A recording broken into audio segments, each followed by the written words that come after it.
Welcome to the Football Historian Podcast. By all means, enjoy it. He will go right to the very top. Dos, tres, cuatro times. Here we go, Germans. I will turn these results round. All right, that's good manners. There's animosity, but there's no fight. You can't beat them, join them. You make me feel sick if I look at you. No, I want to fight here. Don't drink, don't sleep with women, don't drive fast cars. Sometimes it may be good, sometimes it may be shit too! Hello, welcome to the Football Historian Podcast. Today we're joined by Kieo. Thank you very much for making the journey to the garage. First question, who are you and why are you here? So I'm Kieo. I'm a musician from Liverpool, obviously a massive Liverpool fan. And I'm here because I suppose I love football and music that much that you want to talk about it with me. Yep. Well, thank you very much again for coming in. You're known for music. How did you get into music? I was a little bit late. As a kid, I used to pest my mum for instruments, but I used to get told everyone's getting a bike, you're going to cry if you don't get a bike, and you want a PlayStation, don't you, because everyone's getting a PlayStation, and it just sort of never happened until I was about 16, and I got a guitar, and for the first few years it was just sort of potting around in my bedroom, but I have been a massive music fan ever since I was a kid, but there was no lessons involved or nothing like that. I just sort of self-taught and then built up the courage to start playing like open mic nights and stuff, and that's where Boss Night comes in. Great. And then before we go into that, were you ever in a band and ever played any other instruments? Tried to get bands going for years. I've been in bands with my mates and stuff when I was younger, but I always struggled to find 4 or 5 lads who were 100% committed to being in a band and could play. So in the end, I just took the solo path. But now with the original music, I'm fortunate enough I've got a band now for my own stuff, and they are red hot. And then how would you describe your own music to someone who's not heard you before? I'm not too sure in the sense of a genre style. It's probably indie rock music, but it's got a little bit more to it. It's about me and my background and my life. It's quite always anecdotal, my music. So yeah, those who listen to it, they'll hopefully find some meaning in it. Yeah, very great. And then your debut single was Tear Away, recorded walking around the streets where you lived. How was that process from writing it to going to a studio to then putting it out there, then doing a video and then sending it out to the world? How was all that process? So I had the song for years. I think I've been playing it at shows for years, and when it come to releasing my own stuff, so I was going to do it myself. Went in with a producer, recorded it. And I was happy with it, made up with it, but then obviously I wanted to record some visuals to it, and the song's about growing up in L4. That's what it's about. It's a nostalgic song, and it's supposed to paint a picture of what it was like for a kid in the late 90s, early 2000s, kicking footies around the street and being a little tearaway. So yeah, that's and when it came to recording the video for it, it made sense to go to that area. It was at the back of the pits in Kirkdale. I think we filmed it. It was didn't intend on it raining like that when we turned up, but we shot anyway. Yeah. Well, so then what's the plans for future music then? What have you done since then, and what's the plan from here and your own stuff? So I've had a second single out, and then I've got a third one recorded. I've had it recorded for a couple of months. I haven't announced it just yet, but it's going to be released next month. It's going to be called Nothing on TV, so keep your eyes peeled for that. That's a bit of an exclusive there to give you. So yeah, there's another single coming out, and the plan is to do the album. And there's enough good songs there to do an album, so that's the plan. Yeah, okay, great. And then as you said, you know, maybe for the Boss Nights as well, can you explain what the Boss Nights are to anyone who's unaware and why they've taken off so much? So Boss was a fanzine. It was a little magazine, a little black and white magazine, which was for match lads, people and girls who went to match, but it wasn't necessarily about Liverpool all the time. It was about the scene. So it was about what gigs have been on, what people are listening to, what people are wearing, what people are doing, and it turned into an event. It turned into like a sort of open mic boss session where people would come and get up and play guitar, like an open mic.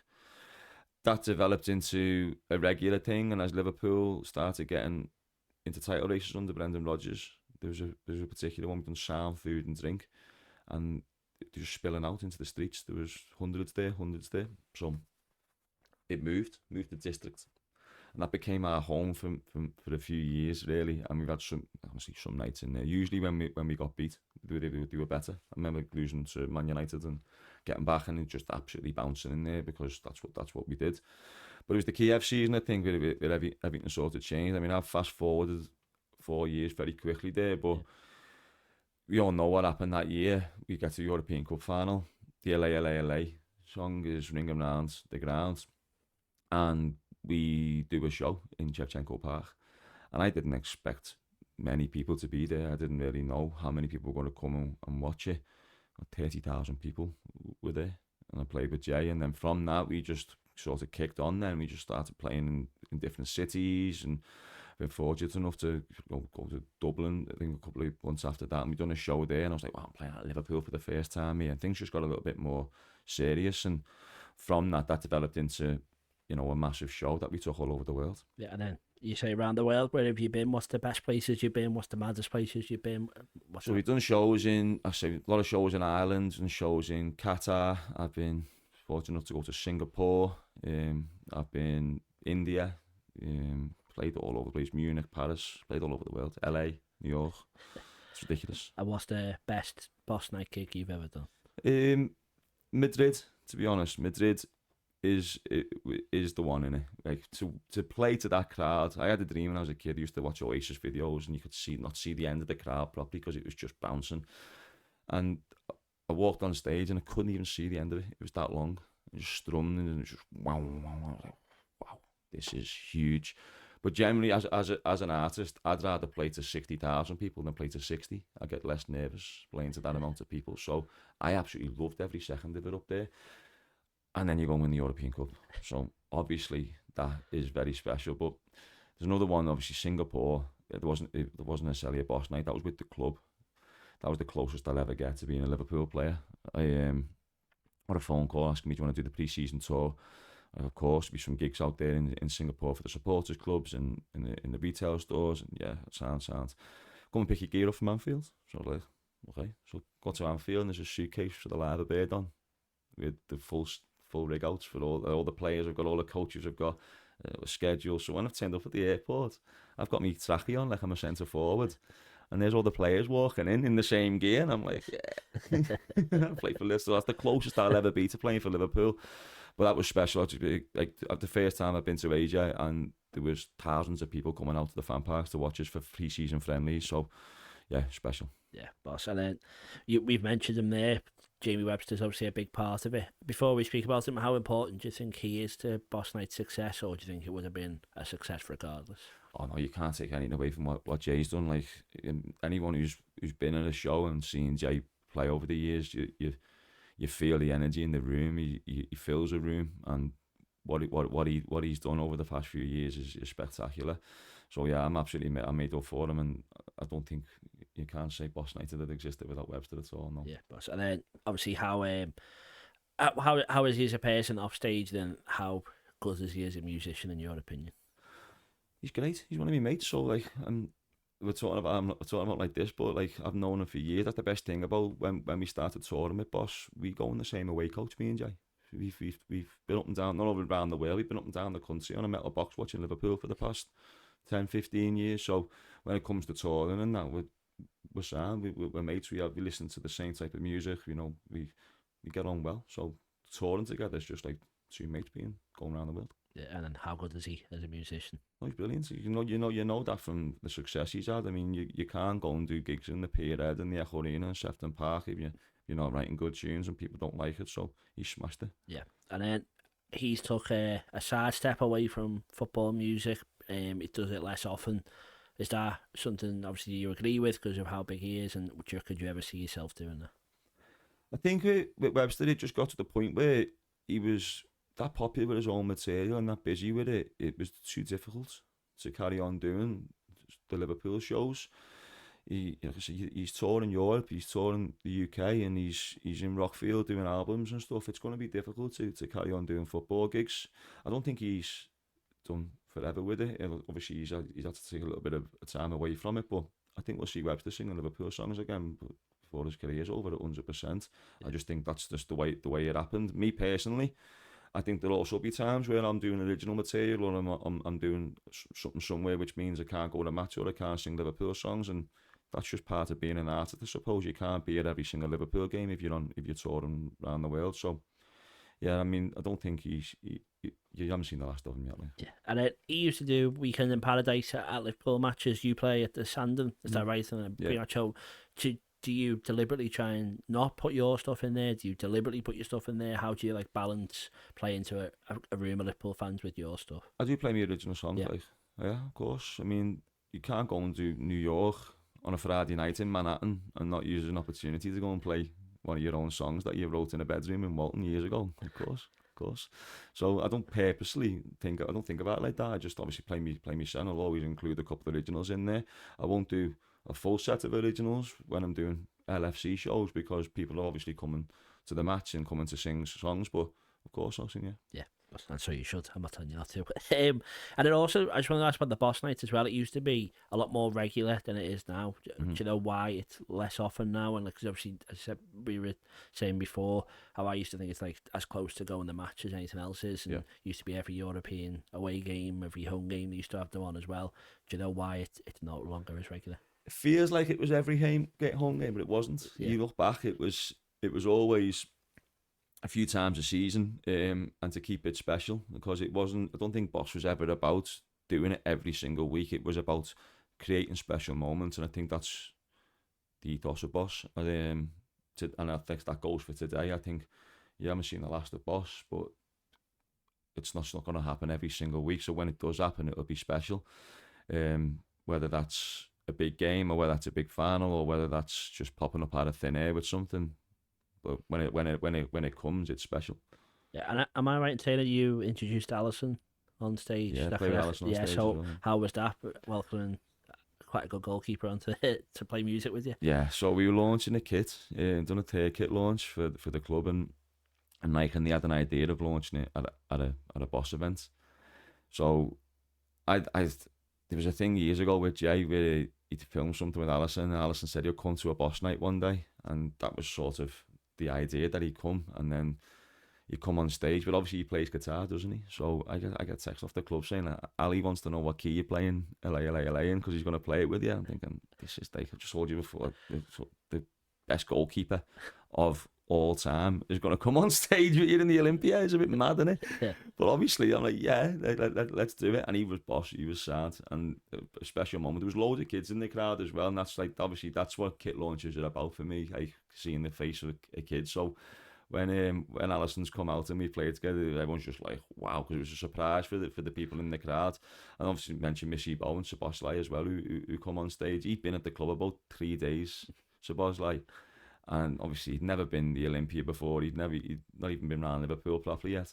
And they bundle him in the back door of the Olympia, and it's like a Wednesday or Thursday night. There's no match on, and there's like 1,500 people sell out in the Olympia, 2,000 people, just a wall of Reds screaming at him, and he was just like, what have I come to?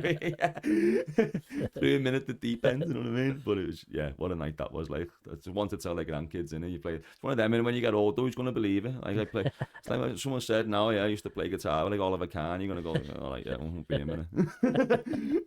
And that's about. So then, who else have you met through doing the Boss nights and doing your music? Who else is the next best person? So yeah, like saying before about the pre-season tour, not only was it just special being on a plane with the players, being in a hotel with the players and stuff like that. As a massive Liverpool fan, the kid inside you still like, there's Louis Diaz, there's Salah. That happens, of course it does. But the manager, like Klopp, when he came for the drink with us, so we had like a night off from.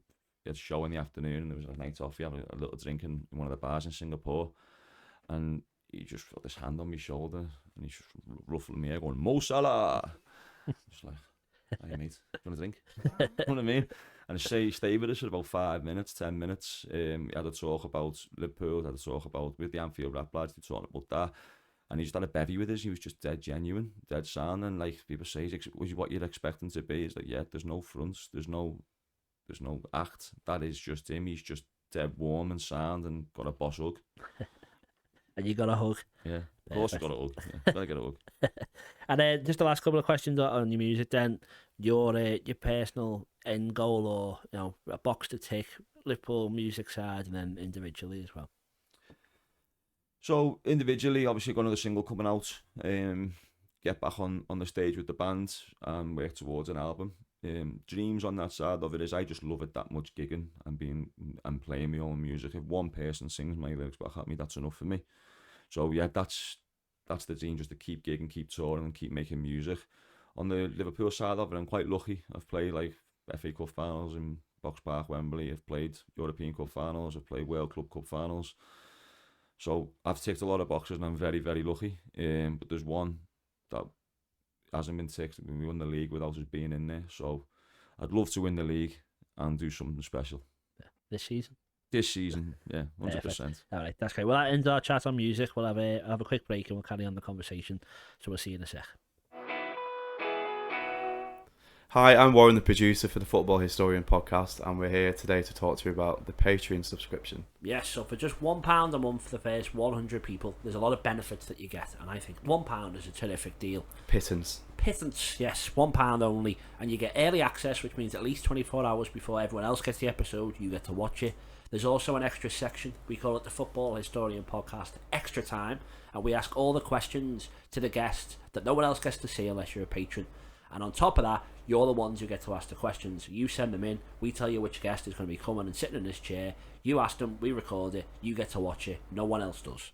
On top of that, we do a monthly special. We did one last night. It was a quiz. You were there. Yeah, bedlam and great content. Yeah, so hopefully you can watch that. As I said, we've got a round on Linvoy Primus or Lionel Messi. We've done mastermind stuff, all that. That's going to happen every month. The bigger this grows, we're going to do it even more regularly. Hopefully it'll be once a week.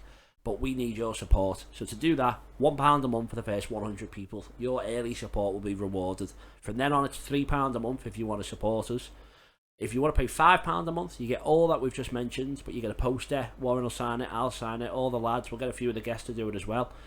We'll send that out to you. And then for £10 a month, you get all that, the poster, all the early access, and you get a free copy of any of my books. So I've done one on Billy Liddell, Crossing the Park, Tommy Lawrence. They're all worth at least £20. For just £10, you get a copy of the book, all the stuff we've already mentioned. We'd really appreciate your support. We cannot do this without you. This really is a passion project, and anything people can put into it goes straight back into it. We don't take a wage. We're doing this for free. We're doing this because we enjoy what we do. That's it. It all makes the content better. And I say from just £1 a month, you can make our dreams come true. Thanks for the support. Enjoy the rest of the episode. Right, welcome back to the next section. Thank you for not running away in the break. You're a Liverpool fan, but how close were you to being a Liverpool player? How good are you at footy? Oh, I was not close to being a Liverpool player. I know where the net is on the five-a-side pitch and a bit of Sunday league, but I was the closest I come to playing for Liverpool was the wearing the gear for the pre-season tour we talked about in the first section. So yeah, I'm not on the cards for a Jamie Vardy or an Ian Wright making it into my 30s like that. No. You scored at Anfield though. I've scored at Anfield. Don't like to talk about it much though. Go on. So it was you know what? It was up there with the best feeling of all time. I kept saying it the day before as well. I'm going to score at Anfield. I'm going to score. And it was like it's a Nike event. So there's like different YouTubers and all sorts. Goldbridge was on theirs, and it was the first half. I was unlucky in the first half on an effort as well, and then the second half cop end, I was thinking, I have to score here, and the ball just breaks, and I looked up, seen the keeper, and he just sort of stuttered. I thought I'm gonna have to try it, and I did. As soon as I left my foot, I just knew I'd scored. Now, honestly, trust me, that's the gear. Like you chipped them for quite. It wasn't just a goal as well. It was quite a good finish for it, to be fair. So I don't like to talk about it much, you know what I mean? But yeah, chipped, cop end. Some feeling like. Yep, that's pretty good. And you do a lot of work for Liverpool retail as well. So, did you ever think you'd be a model? No, that's another thing. I didn't think I'd be a footballer. I didn't think I'd be a model. But here we are, sat here in the gear and talking about scoring at Anfield. So I've had a good go at it, haven't I, really? But to represent the club like that is special. I was a kid and I used to make me ma queue up for kits, and I remember year on year begging for them and queuing outside the club shop and the stickers of players in the windows and stuff like that. And I remember it quite vividly. So when I've got asked to do the shoots, it was special. But then the kit launches, that was a real one for me, because in an interview and they took a quote that it said, and they put Jürgen on it as well. So it's me speaking and then Jürgen speaking, and then like this Liverpool team, which like under Klopp has been, the best teams you've ever seen. Like Van Dijk in the video and stuff like me, you know what I mean? Like it's stuff it said. But special. Yeah. Very So special. how did that come about then? How did they must have approached you? I'm guessing? Yeah, fortunately they approached me. I think it's obviously because I've gone a match on away for years, and the music side of it as well. They work with a lot of artists. They try and connect the two, the music and the football in the city. So I've obviously been fortunate enough to be one of them people over the past few years working with the club. And I think when I get older and I get grey, which is not far off now, I'll just look back at it and I'll just be like, wow, that was absolutely nuts. Kit launches for Nike and Liverpool Football Club is stuff of dreams as a kid, innit? Yeah, and you've been on posters and that outside the store and all stuff Yeah, like big that. 10-foot Kieo on the side of the club shop. Yeah, that was nuts. That was nuts. Going to match every week and just seeing your big ugly boat race on the side of the club. Amazing. Yeah, well, that's boss. And so, what is there any other stories you got from that? Obviously, when they like they're making you wear stuff, making you do stuff. Do you meet the players when you're doing stuff like that, or no? I filmed something yesterday with I'm not allowed to say it's a Christmas advert. I was dancing with Diaz, and he can move, you know, he can really move. I met Kieo yesterday too. So yeah, I mean, I'm not saying it'll never ever be normal, but you can't sort of break it and just be like, wow, I'm happy to be here type of thing, because it is my career now, you know what I mean, being a musician and working with the club. But inside, the kid is burning, like, wow, there's Louis Diaz, you know what I mean? I just want to go in and say hello to him, but then we end up doing this thing with him, dancing with him. I can't wait to see the footage, because there's some bad moves coming from me, like, and some good ones coming from Louis. Do you give us some of your moves now? No chance. I'm still sore off it yesterday. And then staying on fashion, I love for trainees. I saw on your Instagram, there's Trabs magazine and the Laces Out Festival and stuff like that. So what is it about fashion, shoes, whatever? Obviously you've connected with the club, and what is your interest in it in general? So the trainees thing, I was the same as every other teenager. I think I just got obsessed with trainees, and then when you start going to match, that's where you show your trainees off, innit? And from that, Rob, who runs Laces Out, it was a few years old at the time. He needed someone to work with him. I took the opportunity, and I've been working with him for 7 or 8 years now. It's on its 10th anniversary this year. So for those who don't know, Laces Out is like a trainer festival where people come, set up the store, sell the trainees, and it's grown into a massive event now we have it in the exhibition centre. So yeah, I mean, fashion is obviously a love for most people in this city, and everyone their own style, and trainees especially is a Scouse thing, innit? Yeah, I've got my slippers on, so I apologise. The nice slippers though, the nice little comfy them. They are good. So back to footy as well, which we were speaking about it off camera. Picture of you in the Soccer AM studios. Would you like to explain why you were there? So that was through Laces Out. We were doing something for Scott's. I think Scott's Menswear sponsored the Volley Challenge, so we went down and done some like filming thing for them. And I didn't hit the top corner, to be fair. Like, the photo looks better than the effort. But funny enough, there's a funny story after that. It was the last day of the season, and there's a cricket club by Sky Studios, and we went for the bevy after, and Fenner's like, come and have a drink with us. So I went in there, and there was like Robbie Keane, Berbatov, and Jimmy Bullard and all that, because they've been on the show. Bullard's nuts. So he's like, yo, come with me, Scouse, you come with me. Next minute, I'm in a Vito going across London with Jimmy Bullard to Richmond. And just end up on the air with him. He's going, stay in my house. I didn't in the end. Like, I sure wish you did, because the story would have probably been even better if it went back to Jimmy Bullard's for the night, you know what I mean? But he is a funny fella, him, like, proper. Good to go on the air with. That's boss. They all took you under the wing and all that as well. Yeah, I think it was got the last day of the season. He went for the bevy, and I don't think Berbatov hung around for long. Like, I think he bailed. Robbie Keane was doing something mad, like betting on coin tosses. Must have a gambling problem or something. But yeah, it was a mad day. But Bullard was the star of the show, like. Yeah. Does he have a pub as well? Did he take you back to his pub, was it? Or was it just you went out with him? No, just went out with him, yeah. Just he knew in area that he wanted to go. He was like, get rid of these squares from Sky and come out with me, you know what I mean? It was a laugh, like. Oh, that's boss. And then, going on from the Liverpool shirts, that's what I wanted to ask you about. So obviously, with your interest in fashion, your interest in shoes, I'm not sure if you're allowed to say things that aren't made by Nike due to your things with the club, but if I can ask you for the best home, away and goalkeeper shirt of all time, would you be able to do that, please?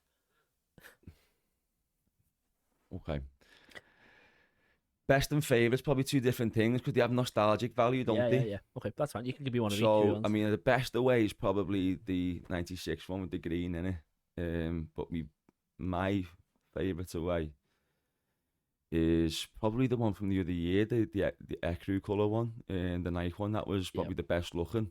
But I also remember, I was talking before about queuing up for kits with me ma, like, and do you remember the gold, the orange one? Yeah, and the club sent me a version of that. I've got that in the house. Like, I love that one as well. Goalie kit, probably. I like the 80s ones, the candy ones, and that. Bruce wore. I like them. So yeah, them three. Yeah. What was your home kit then? Oh, I didn't say the home kit. Did I bottled that one, didn't I? We're gonna go with the red Carlsberg one because that's what got me into Liverpool. So even though they probably weren't the best, we'll say 05 Reebok Carlsberg because that just for me is the pinnacle of being a Liverpool fan as a kid. Yeah, helps Istanbul as well. Yeah. I'd say it's always what you win in them that makes it more important. It is that, yeah.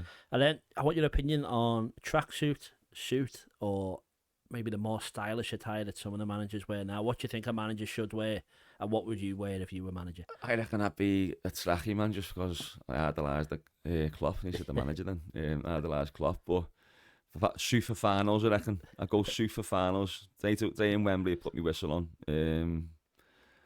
I like the way the manager now, though. He's just wearing what he wants. I half like that as well, to be fair. But some of them take it too far, don't they, and go a little bit too fashion with it. Yeah. And that I don't know whether you should be doing that, but Slot's got it right. I think at the minute he looks smart. Looks like a nice Marquis polo one.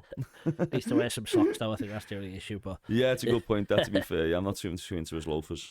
Sorry, Anna. It's all right. He'll learn. He's only just come. All right, that's great. Well, that's our chat about fashion and stuff, and then we're going to go on to more nitty gritty of football in our next section. So we'll see you in a sec. Are you looking for a Kazakhstani football team to support? Then I think FC Keme is a team you should support. Do you agree? Growing up as a child, I always had FC Keme posters on my bedroom wall. Well, and all the children of the Kazakhstani future will have FC Keme posters on their wall because FC Keme is the team to support, and because of that, Tom has made us a chant that we're all going to follow. So, up the Keme, up the Keme, up the Keme. Make sure you follow them on all the social medias, all the posts and all the things you should follow will appear below us right here. You should be a supporter of FC Keme. Live, laugh, Keme. Welcome back to the next section. I'm going to talk about football history, and the first thing I want to ask you about is, what's your first memory of football? Being taken to Anfield for my first game, played Forest, put 5 past them. And I can't remember any of the match. Just remember being on the back of the cop, talking about everything but football, annoying me half and my uncle who took me at the time. And that's my earliest memory. Then you probably fast forward to 2001 when we won the treble. And I was sort of getting into football properly at that point and knew about football. And I just remember me getting rubbed by every half fella going, we're back lads, Liverpool are back. This is what we're supposed to do. We're supposed to win trophies. And I don't think it gets talked about enough what Ulie done there, because it's years later, we obviously Istanbul happens, but that installed a massive winning mentality again into the club. And what Ulie done there, the way he brought McAllister in, and the experience, and the way you got the best out of Owen and Fowler, and that was a massive season for Liverpool. We won 5 cups in 12 months. Yeah, that was as a kid, you're like, this is it. You know what I mean? But then we go on a little bit of a drought until Benitez comes in and win the European Cup, which is special. Not bad, yeah. I watched an interview with Gary McAllister after the Alaves game, and he was saying then, this is like, all these young players now know what it is to win, and they're going to win something massive in the next few years and stuff like that. So for him to predict that, and then so many years later the Champions League comes for a lot of that squad, it obviously was important for them, wasn't it? He must have knew, but I work with Gary Mack, and he told me about this. He I done a gig with him somewhere, and I was talking about Houllier, and he said when he signed him, he got a call off Houllier saying, I want you to come to Liverpool. The reason I want you to come is I've got a group of young players. I don't need you to show them how to play. I've got a young Michael Owen, I've got a young Gerrard, I've got Danny Murphy, I've got Fowler. I just need to teach them how to train, how to be professional, how to conduct themselves. So that's what Gary Mack comes in as, you know, the elder person in the group, experience. Obviously got the FA Cup final. Gary Mack won the league with Leeds, but he always wanted to play in the FA Cup final. And Houllier said to him, you're not starting. And he was gutted, absolutely gutted, but he remembered what Houllier said to him about coming in and being experienced, letting the young players play. So he didn't start, and obviously we won the FA Cup. As soon as the final whistle went, Houllier comes over to him and says, you're starting in the West Valadon on Wednesday in the UEFA Cup final. And he said he made him feel 20 foot tall. And in that game, he gets 2 assists. Sorry, he gets 2 goals and assists, and one of them's the golden goal that wins the cup. So, yeah, Houllier. Yeah. And Gary Mack as well, And both Gary of them. Mack. Yeah. Okay, now, next one is, what's the best game you've ever seen as a Liverpool fan? You can do best, you can do favourite, or you can do one of each, whatever you prefer. There's obvious answers for this one, isn't there? So I try and steer clear from this. And for me personally, I say the World Club Cup final. Even though it's not the biggest win we've ever had, obviously not Barcelona, it's not Dortmund in that sense. But saying before, I grew up as a kid being told, you just missed it, lad. Like, just before you were born, we used to batter everyone, we used to win trophies every year, win the league every year. I used to be gutted over it, and that's obviously when that happens in 2001 and 2005, you get a taste of it. But in Qatar, we were about to do something that no Liverpool fan had ever seen, no generation had ever seen. And that felt special. So when we were going into that ground for the final, even though some people back home just go with to glorify friendly or the teams in that, this felt massive, like really big, because we were the best side in the world and we wanted to be crowned the best side in the world. So when Firmino gets that goal, it was just, that's the most proud I've ever been of Liverpool in my life, I think. Yeah, that's a great answer, to be fair, yeah, boss. You were there, were you? Yeah. And so what was that like, that whole experience? It was like Mad. over a few days, was it? Or yeah, how long was it? it's mad. So we've done a gig for FIFA in like the Fan Park for the World Club Cup final, and I played on final day. And obviously you've seen clips of Paris and Madrid and the big fan parks that we've done, where it's a sea of Liverpool fans. We were outnumbered. There was more Brazilians, and it was the weirdest feeling ever, because every final I've ever been to with Liverpool, it's just red everywhere. We'll take the away end seats as well, we'll take the neutral seats. Club Wembley's full of Liverpool. Everywhere we go, it's Liverpool, Liverpool, Liverpool. This was just outnumbered 10-1. They turned up in big numbers. So I was playing this show on final day, and there's pockets of the crowd like singing flamenco songs and that, you know what I mean? Flamenco songs. So it was a strange experience, but that's why it made it better when we went in the ground as well. And like, we're outnumbered here, we're in the desert, and Liverpool can be crowned world champions for the first time. So yeah, it was a great experience.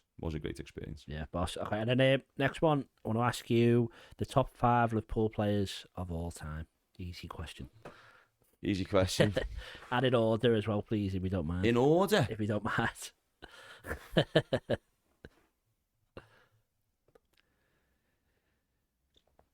It's Gerrard. Gerrard's number 1. Yep. Gerrard, Kenny. In the order. Gerrard, Kenny. I'm just trying to figure. It's like, you know, when you do this, when you do these ranking players, you don't know who's coming. I'm trying to make sure I don't say someone and then go, no. So I've said Gerrard, Kenny. Yep. Barnes. Nope. Yeah, Barnes. Souness. Salah.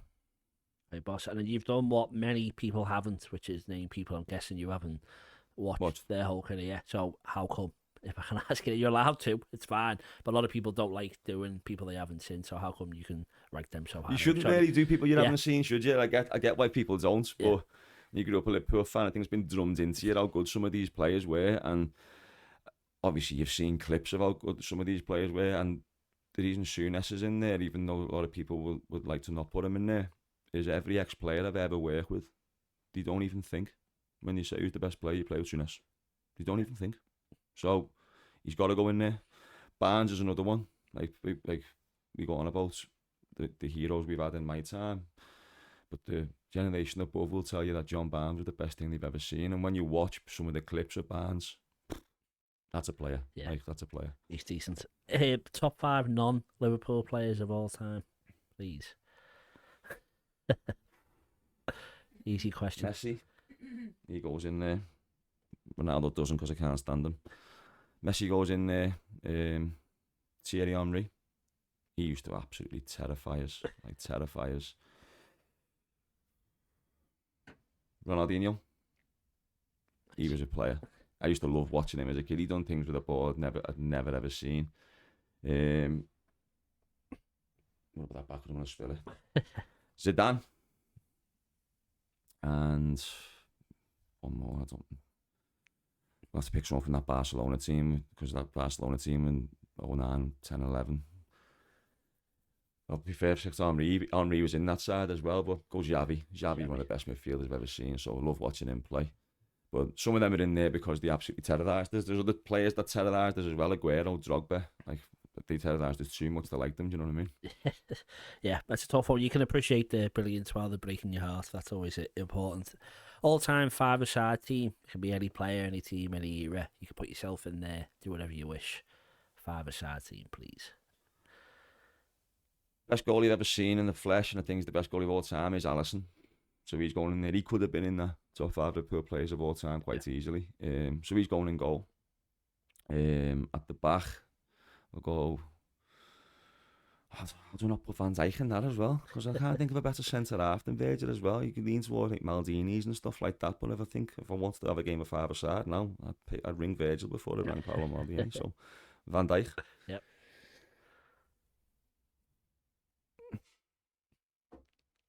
I'm going to stop saying Liverpool players now, because I'm going to put Gerrard in there again. We've already said him. I'm going to say Suarez. Suarez is going in there.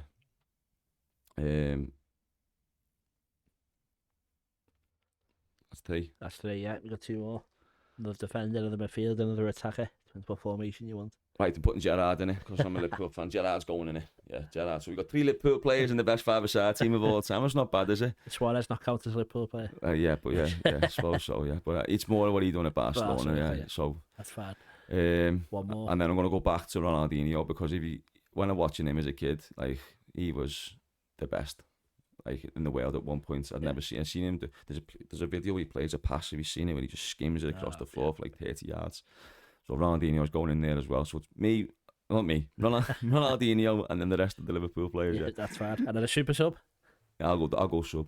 That's fine. I've got a goal in me somewhere. Come on, you said you're good at five-a-side. That's great. All right, okay. We'll have our last break, and then we're going to settle some of the biggest debates in football history. So we'll see you in a sec. Welcome back to the next section of the Football Historian podcast. Sorry, Pete, I'm really sorry to interrupt you, but where'd you get that shirt from? Oh, this Latium one was just from Classic Football Shirts. Where'd you get yours from? Thank you. Mine's from Classic Football Shirts as well. Wow. Well, when I bought my shirt, I used the code TFH10 to get 10% off all orders. Did you use the same? I did. I used a discount code. I think it was the same as yours. Oh, TFH10. Oh, that's great, because if you want to get 10% off all your orders, you can use TFH10 at classicfootballshirts.com. Unbelievable deal. The debate. Right, hello, welcome to the final section. Let's settle some of the biggest debates in football history. First, want to know what you're going to say. Gerrard, Lampard, Scholes, and in which order, please? That order, I think. Scholes was great. He was a great player, but Lampard had a lot of goals in him, and what he done was really, really impressive. So Gerrard, Lampard, then Scholes. And why is Gerrard better than the other two? He could do everything. He could play up front, play at right back in European Cup finals. I think even Lampard, I'll tell you, Gerrard was better these days. You know what I mean? There was always a debate, but I don't even think there is one anymore. Yeah. Well, on this as well, he's winning by a landslide, but I do keep inviting Liverpool fans in, so that may have an impact. Get a few Chelsea fans and United fans in. Next one is Pele or Maradona. Maradona. And why? Well, again, we were talking about players before I was born and before my time, but from the clips, Maradona just done everything first. He was nuts, and he done it while he was on the ale. And I don't know, Pele, obviously it's the Europe thing as well. He came over to Europe and he basically won a league by himself. I know Napoli fans will say it's by himself, but it was, he was a massive, massive part of them winning the title. Pele didn't come over to Europe and do it like that. I think the era which Maradona was done it in, and the leagues Maradona done it in was a little bit more advanced. Yeah, right, that's fair enough. Next one, again, I know what you're going to say, but Messi or Ronaldo? Messi, yeah. Again, not a debate in that one anymore for me. Once he won the World Cup, it was done. The stamp was on it. I've always been in Messi's camp. He's never seen a player like that. I don't think we'll ever see a player like that again. Ronaldo was good. He was good. He scored more than good. I'm going to give him a bit of credit there. He was amazing. He scored silly amounts of goals, and he could strike a ball and that. But Messi could do things aliens can't do. Right, great. And if they are the best two players of the last 10, 15 years, who is the third best behind them two? Suarez. That's why when we were talking before about the five-a-side team, it's what Suarez done at Barcelona, not just what he done at Liverpool. We have this debate with my mates about Salah or Suarez, and for me, in the Liverpool shirt, Salah's done more. But as a career-wise, I accept that Suarez was the only person who could push Messi and Ronaldo. I think he got the top scorer, didn't he? I think he did, yeah. You have to check that. First or second year. Should have checked my stats for it on a football historian podcast, like. But that's insane to be able to run them close or even get more goals than them in a season. He was a player. He done things with the ball that Liverpool fans had never seen before. He gave us some massive wins, but obviously it ended a little bit sour, so that's why he doesn't go in the all-time greats for Liverpool. Trying to force a move, and he didn't stick around. He didn't do it for long enough in a Liverpool shirt, so he doesn't go in with the greats. But in terms of talent and what he could do with the ball, yeah, he's probably the best since Messi and Ronaldo. He's up there. Okay, great. Next one is goalkeepers. Buffon, Casillas, and Neuer. Could you put them in order for me, please? Tough one, man. Tough one, that. Buffon, Neuer, Casillas. And why is Buffon the best? I don't know the numbers, so someone's going to get at me in the comments here and be like, yeah, he had so many clean sheets. I just remember Buffon being the best goalie in the world for years and years and years. Casillas was obviously, he won so much, but towards the end he was one bit crap. So he's not going in there, even though he was a great keeper in his day. And Neuer was obviously a machine. So yeah, he sits in second. Yeah, okay, nice. Next one is, who is the greatest football manager of all time? Easy. Yeah, it's Paisley. Okay. Bob Paisley. The 3 European Cups and was it 9 trophies in 5 years or something like that. It's off its head. I mean, there'll be arguments for Ferguson. There'll be because of the amount of titles he won and how long he was there. There'll even be arguments now for Klopp and Guardiola. Guardiola's obviously won everything, but I don't think he could do it at any other club like that. Well, obviously, every club. What I'm trying to say is every club he's been at, he's had money at his disposal, players at his disposal. Yeah, and Bob Paisley is the man. Yeah, right, that's good. Next one is, I'll ask this one quick because I know what you're going to say, but club or country is normally the question, and I keep trying to find a way to ask Liverpool fans who don't really care about the country, which I also agree, but club or country? Club, yeah, obviously. Easy. Obviously for me, yeah. I'm not the most patriotic person in the world, but I understand that football players do love playing for the country, and it's not just a patriotic thing, or because they love England or love the Queen or the King or any of that crap. It's because they're playing at the highest level. So that's why the players want to do it. So when players really push to play for the country, and sometimes fans of clubs get a little bit moody over it, I get it, because it is the pinnacle. World Cup is high level of football. Not the pinnacle, actually, because the European Cup is the pinnacle. But you know what I'm trying to say? It's elite level of football, innit? So I understand why players want to do it, but me personally, I'm not playing football, so I'll just watch Liverpool. Yeah, but I think I say about players as well, they're up against like 200 other centre midfielders or whatever you're playing against. At a club, you're up against one or two. Exactly. There, you're the best in the whole country, which you can imagine the pride on that. Right, and then the last one is another easy question for you. Who is the greatest football team ever? So it can be like over the game, it could be a season, a tournament, whatever, but like what era or what team is the best? I'm not going to give you the Liverpool answer straight away because we were a great side, but the mentioned before, the Barcelona team of like 2009, 2010, 2011, that was a side. That was a real side. Obviously Xavi and Iniesta and Eto'o and Henry and stuff like that. So I remember watching them and being like, wow, how can a team ever be that good? But there's a but.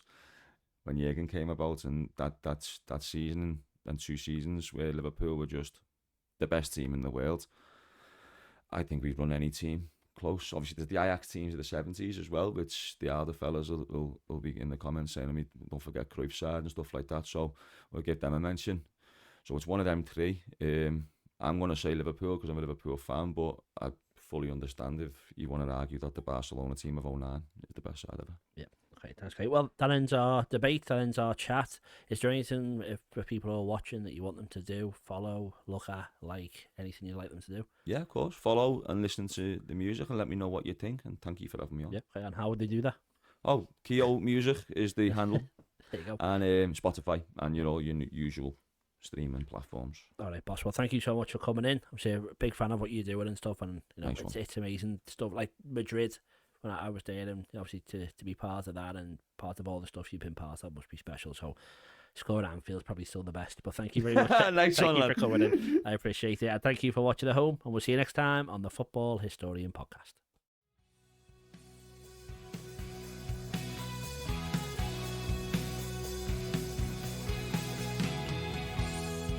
Locking eyes from across the room, heart is pounding. What have I have to lose? This kind of feeling tends to blur your sight.